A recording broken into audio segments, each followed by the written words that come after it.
Hey there, Texas Longhorns fans. How's it going? Stop whatever you're doing right now because breaking news just dropped and my phone hasn't stopped ringing.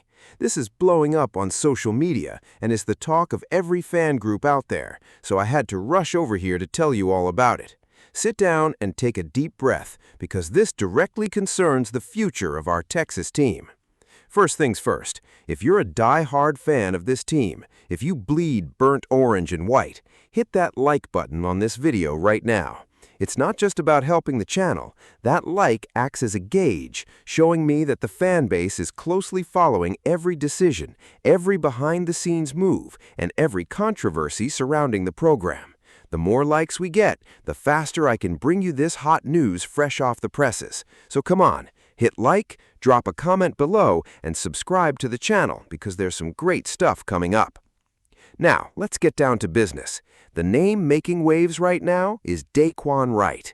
In case you don't remember, Wright is the tight end who played at Ole Miss, made a name for himself, headed to the NFL, and, according to the latest reports, was released by the Cleveland Browns this past Monday. That's where the story gets interesting. With his release, he's eligible to return to college football. That's right, a guy who's already played in the NFL could go back to the college game. The most likely destination, according to The Buzz, is LSU, Coach Lane Kiffin's team, pending the waiver process to make it official. This potential return for Wright is the direct result of a recent court ruling that allows him and other players in similar situations to seek a fifth year of eligibility. The courts have opened up a massive loophole, and now entire teams are eyeing how or whether to take advantage of it. It is precisely regarding that or whether that our head coach, Steve Sarkisian, spoke out, and his answer caught many people by surprise.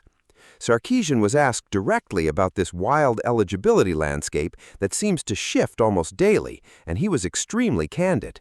He noted that the situation changes day by day, that it feels like a new update arrives from Commissioner Sankey's office every 3 hours. In other words, even the Texas head coach himself struggles to keep pace with the rapidly changing rules.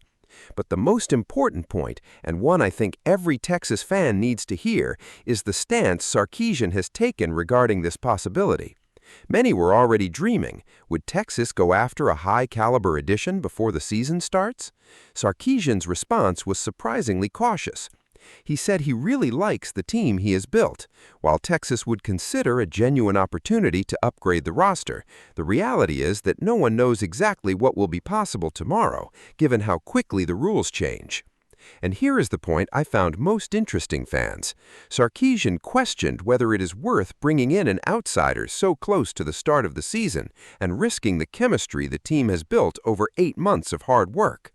He literally said the Texas locker room is full of players who've been training together, that their connection is strong, and he wonders if it's worth it to jeopardize that unity by bringing in someone with no familiarity with the program.